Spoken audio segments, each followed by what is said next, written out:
চাষ জমিতে অবৈধভাবে গাছ কাটার অভিযোগ। ঘটনায় সোমনাথ দে সহ বেশ কয়েকজন তৃণমূল নেতার বিরুদ্ধে অভিযোগের আঙুল উঠেছে। পশ্চিম মেদিনীপুর জেলার মেদিনীপুর সদর ব্লকের চাঁদরা 2 নম্বর অঞ্চলের উপরডাঙ্গা এলাকার ঘটনা। দাদা, এটা উপরে নিশ্চয়ই মদত আছে, না হলে এইভাবে কাটা হয়নি। হ্যাঁ, ওদের মদতে এখানে এই খাস ল্যান্ডটা বিক্রি করা হচ্ছে, গাছ কাটা চলছে। এখন বলতে রেঞ্জার বলছে পারমিশন দেয়নি, তারপরেও কিভাবে গাছ কাটতে পারে? কবে থেকে কাটা চলছে?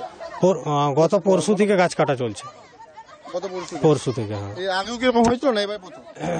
হ্যাঁ, আগেও একবার হয়েছিল। স্থানীয় বাসিন্দাদের অভিযোগ, চাষযোগ্য পাট্টা জায়গার কাগজ দেখিয়ে অবৈধভাবে এই গাছ কাটার কাজ চলছে। তৃণমূল নেতাদের নির্দেশেই এই কাজ চলছে বলে অভিযোগ তাদের। ওই বাগানটা সরকারি বাগান, ভুয়ো পাট্টা দিয়ে কিছু জমি সাইড দিকে পাট্টা দেখিয়ে বাগানটাকে কেটে দিচ্ছে। আজকে উপরডাঙ্গার সমস্ত গ্রামবাসী গিয়ে ওই বাগানটাকে বন্ধ করেছে, যাতে কাটা না হয়, যাতে সঠিক পাট্টার উপরে গাছ কাটা হয় এবং পারমিশনের উপরে গাছ যেন কাটা হয়। ইলিগেলভাবে কাটছে। ওইখানে সামনে যে জমিগুলো আছে আলু চাষ করা আছে, ওদের পাট্টা নিয়ে ওই বাগানটা কাটা চলছে। আগেবার এইভাবে হয়েছিল। হ্যাঁ, তখন মানুষ এইভাবে প্রতিবাদ করতে পারেনি। হ্যাঁ, ওদের ভয়ে যেভাবে সন্ত্রাস চালাইছিল এরিয়ায়।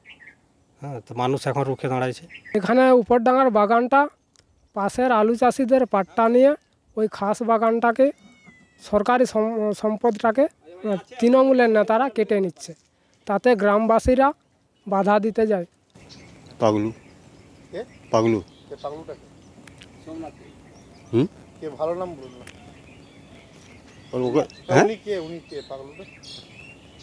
পার্টির একটা আর কি। কোন পার্টি? ওই টিএমসির। বিষয়টি নিয়ে স্থানীয় তৃণমূল নেতৃত্বের বিরুদ্ধে ক্ষোভ উগরে দেন তৃণমূল নেতা নয়ন কুমার দে। মানুষ বলেছিল যে এরকমভাবে গাছটা কাটা হচ্ছে আর কি। তো আমি শুনে এটা খুব দুঃখিত যে আমাদের মমতা ব্যানার্জির আদর্শে আমরা পার্টিটা করি, কিন্তু মমতা ব্যানার্জির কিছু নেতৃত্ব এইভাবে যে কাণ্ডকাট বারবার করে যাচ্ছে, এটা এলাকার মানুষের কাছে আমরা দুঃখিত। ঘটনায় পদক্ষেপের আশ্বাস দিয়েছেন চাঁদরা রেঞ্জের রেঞ্জ অফিসার সুজিত পণ্ডা। যদি লিগ্যাল হয় তবে ব্যবস্থা নেওয়া হবে। যদিও অভিযোগ অস্বীকার অভিযুক্ত তৃণমূল নেতার, পাল্টা সুর চড়িয়েছে বিজেপি।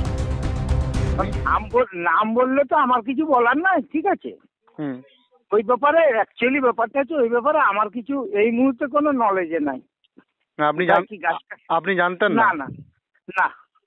আপনার যারা কাজ করছে নাম বললো, তাহলে কি বলবেন এই বিষয়ে? আমার কাজ করছে কে নাম বললো? ওখানে কে কাজ করছে? বলছে আপনি নাকি অর্ডার দিয়েছেন। হ্যাঁ, আমি অর্ডার দিলে গাছ কাটা হয়? না, আপনার অর্ডারেই নাকি তিনি কাজ করতে এসছেন, পাগলুদা কাজ বলেছে। হ্যাঁ, তো বাজে কথা।